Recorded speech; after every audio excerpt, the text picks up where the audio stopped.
Hello everyone, आप सभी का बहुत बहुत स्वागत है मेरे चैनल लव स्टोरी टेलर पे। और आज मैं आपके साथ रनवन की स्टोरी लेके आई हूँ। चलिए उसे शुरू करते हैं। यहाँ पर जो हमारा चू एनिंग होता है ना, वो बिल्कुल ऐसा लग रहा था जैसे पीला पड़ गया हो। वो खुद को ब्लेम करता है कि वो इतना ज़्यादा डिस्ट्रैक्टेड क्यों हो गया है इस पर्सन से जो लाइफ एंड डेथ पीक में उसके सामने है। उसने नोटिस नहीं किया था कि वो उसके पास आ जाएगा।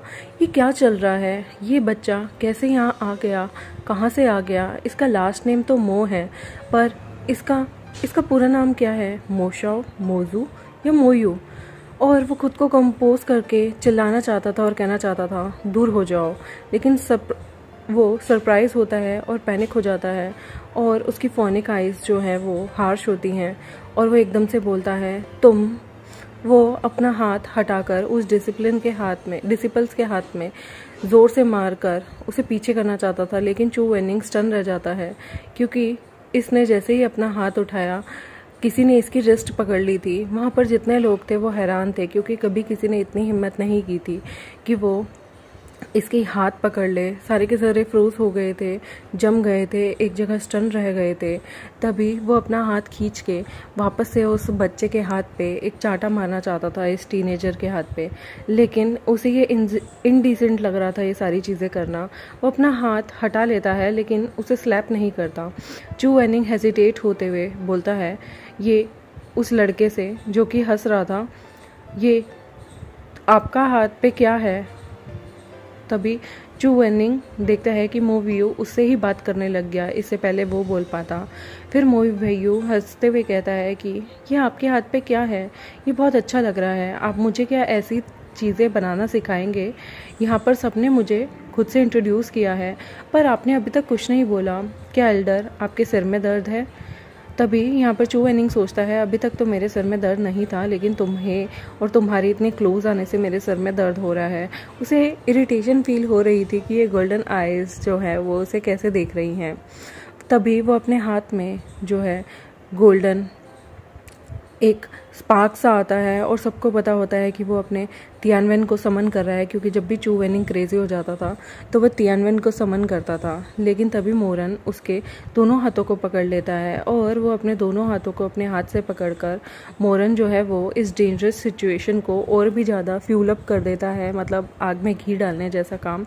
और तभी वो इस शिजुन को अपने तरफ खींच लेता है और शिजुन उसके सामने खड़ा था और वो कहता है एक स्माइल के साथ, मेरा नाम मोरन है, मुझे यहाँ के बारे में कुछ नहीं पता, बस जैसे ही मैंने आपको देखा मुझे आप बहुत पसंद आए क्योंकि मैं आपको एक शिजुन, एक टीचर की तरह वर्शिप करना चाहता हूँ। ये कम्प्लीटली अनएक्सपेक्टेड था उन लोगों के लिए जो कि जानते थे कि जो हमारा चू वेनिंग है वो किसी भी एंगल से वर्शिप के लायक नहीं, वो तो इतना गुस्सेल है कि वो किसी को भी मार सकता था। तभी एल्डर शुआन जी कहती हैं हाँ। एल्डर पोंजुन कहते हैं क्या कहा। ओल्डर चिशान कहते हैं उह। और एल्डर ज्यूली कहती हैं उह। और तभी एल्डर तनलंग कहते हैं रिडिकुलस। और एल्डर लूचिन कहते हैं ओह, ये लड़का इतना ज़्यादा बोल्ड है कि ये इसमें इतना करेज है कि वो जाकर एल्डर यू हैंग की ऐस को भी पकड़ ले। तभी चिशान कहती है बकवास मत करो, ये क्या बोल रहे हो तुम। तो लूसुन कहता है फाइन, मैं ठीक से अपने वर्ड को यूज़ करता हूँ, ये एल्डर यू हैंग के बटॉक को भी पकड़ना चाहता है। तभी चीशा कहती है ये तुम्हें मार देगा, भगवान इसे माफ़ करना, ये जब भी मुँह खोलता है बकवास ही करता है। और वहाँ पर मोस्ट पॉपुलर एल्डर जो थे इतने जेंटल थे, जेड थे शुआंची की तरह, उनकी टेक्निक को लोग मानते थे। Most disciple life and death peak की उनके अंडर काम करना चाहते थे। और यहाँ चू वेनिंग को इस लड़के ने पसंद किया है। क्या ये लड़का अंधा है, कैसे दिखाई नहीं देता। और अगर शुआंजी नहीं तो वहाँ पर एल्डर पोजुन जो थे उनके अंदर भी बहुत सारे डिसिपल्स काम किया करते थे। लेकिन मोरन वहाँ खड़ा होता है चू वेनिंग के बिल्कुल पास और अपना चेहरा दिखाता है। वो काइंड ऑफ इंटिमेसी जैसा ही लग रहा था और बहुत ज़्यादा अनफेमिलियर था। वो इस टीचर को चूज़ करता है। तभी चू वेनिंग जो हमेशा से फियर, डिस्गस्ट और इन चीज़ों को डील करना जानता था, लेकिन अफेक्शन क्या होता है उसके लिए कॉम्प्लिकेटेड था। वो ज़्यादा नहीं सोचता और इमिडिएटली वो मोरन को रिजेक्ट कर देता है। तभी यंग जो मैन होता है ये एक जगह खड़ा रह जाता है और तभी इसकी आइज़ जो है वो लोनलीनेस और अनविलिंगनेस की आइज़ में बदल जाती हैं।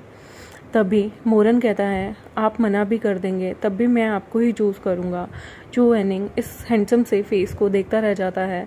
तभी वहाँ पर जितने लोग देख रहे थे और जो लॉर्ड थे वो भी आए हुए थे। वो कहते हैं एरन तुम जानते हो कौन है ये? तो मोरन कहता है इन्होंने मुझे बताया ही नहीं तो मुझे कैसे पता होगा। तभी वो हंसते हैं और कहते हैं तुम नहीं जानते, फिर तुमने इन्हें पिक क्यों किया? मोरन स्ट्रगल करता है चू वेनिंग के हाथ को फिर से पकड़ने में और अभी भी उसे पकड़ के रखता है और उनकी तरफ स्माइल करके कहता है क्योंकि ये मुझे सबसे ज़्यादा मोस्ट जेंटल पर्सन लगते हैं और ऐसा लगता है इनसे बात करना बहुत ईजी होगा। इस अंधेरे में चू वेनिंग की आंखें एकदम से पूरी तरह से खुल जाती हैं और उसे फजी सी अपीयरेंस उसकी दिखती है। उसने कभी नहीं सोचा था कोई इंसान उसे आकर ऐसे बोलेगा। उसे ऐसा लग रहा था जैसे मोरन के साथ कुछ गलत हो गया है।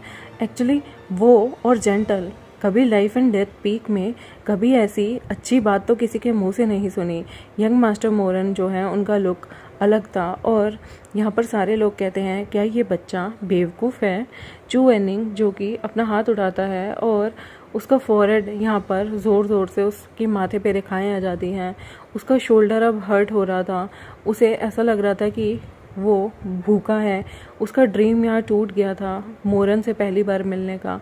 तभी अपना वो सिर घुमाता है। ऐसा लग रहा था जैसे वो अब सो नहीं पाएगा क्योंकि उसका पेट खाली था, क्योंकि उसने मोरन के नूडल्स खाने से मना कर दिया था जो कि बहुत ज़्यादा चिली में थे।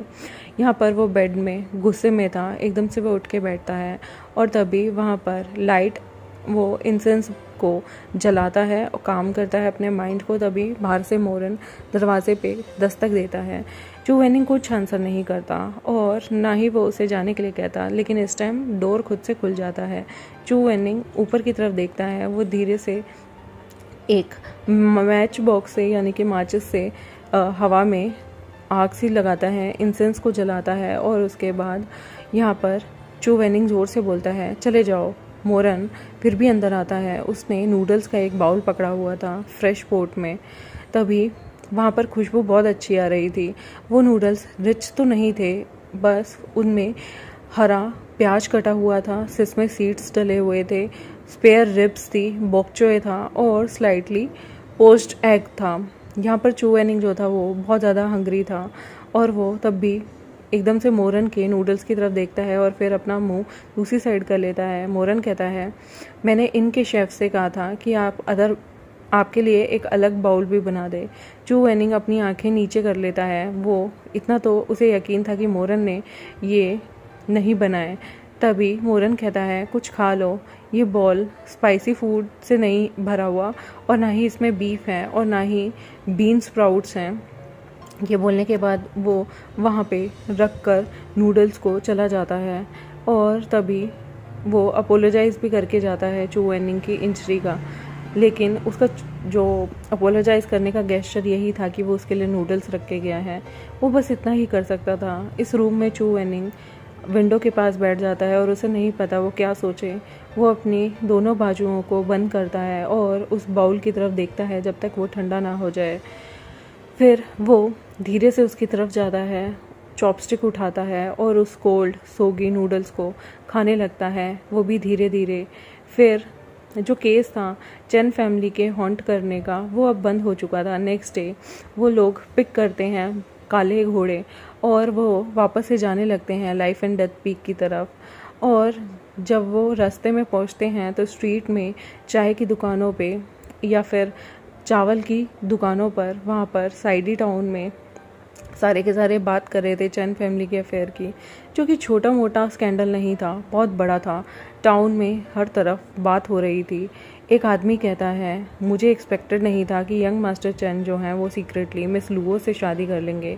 मिस लुओ की कहानी कितनी दुख भरी है। तभी दूसरा बंदा कहता है अगर तुम मुझसे कहो कि चैन फैमिली ने अमीर होने के बाद भी वो इस अफेयर को सरवाइव नहीं कर पाया, तो मैं कहूँगा पैसा आने के बाद भी कुछ लोग पैसे को संभालना नहीं जानते और पैसा आने पे कुछ लोगों की तकदीर में सिर्फ रोना ही लिखा होता है और बर्बादी उनका इंतज़ार कर रही होती है। तभी एक आदमी कहता है अनहैप्पी टोन में ऐसा नहीं है कि यंग मास्टर चैन का गलती हो, उनकी पेरेंट्स की गलती है। मिस्टर चैन वो तो एक नंबर के घटिया इंसान है जिसने अपने चिल्ड्रन और ग्रैंड चिल्ड्रन को बर्थ दिया, लेकिन वो फ्यूचर में भी अपनी जनरेशन को घटिया ही बना देंगे। दूसरा बंदा कहता है कि यहाँ पर मरे हुए लोग वैसे भी बहुत पिटीफुल होते हैं, और जिंदा लोगों का क्या, देखो ना चेन याओ को और याओ चिंगजिन को, वो बेचारी तो विधवा हो गई, उसकी क्या गलती थी। और एक काली दिल वाली औरत जो कि चैन फैमिली में चैन की मदर थी, उन्होंने सबको धोखा दिया, बताओ अब वो बेचारी क्या करे। तो दूसरा बंदा कहता है उसे दोबारा शादी कर लेनी चाहिए। तभी एक आदमी कहता है दोबारा शादी, तो क्या तुम यहाँ उनसे शादी करने आए हो। तभी एक बंदा जो कि जिसके पास धूल मिट्टी लगी थी वो कहता है अगर मेरी बीवी जो कि घर पर है वो मुझे एग्री करे तो मैं उससे शादी कर लूँ, लेकिन मिस याओ बहुत ब्यूटीफुल हैं और मुझे एक विधवा से शादी करने में कोई दिक्कत नहीं। तभी वहाँ पर सारे के सारे कहते हैं चलो फटाफट से खाना खा लो। और वहाँ पर वो मन में यही बोलना चाहते थे कि तुम अनवांटेड विश कर रहे हो, जिसका फ्रेज था the toad want to eat swan meat. Moron जो था वो एक जगह बैठ जाता है अपने हॉर्स पे, उसके एयर्स जो थे वो ये सारी कन्वर्सेशन सुन रहे थे। चू वेनिंग जो कि अपनी आंखें क्लोज किए हुए था, वो मन में सोचता है यहाँ पर कितनी ज़्यादा आवाज़ें आती है। मोरन का तो दिल था कि वो विलेजर्स के बीच में जाए और पूरी गॉसिप सुने, जिस तरह की एक टीनेजर की आदत होती है, लेकिन चू वेनिंग ऐसा नहीं था। तभी शीमे कहता है शिजुन आप वहाँ क्या देख रहे हैं। आउटस्कर्ट में वो देख रहा होता है।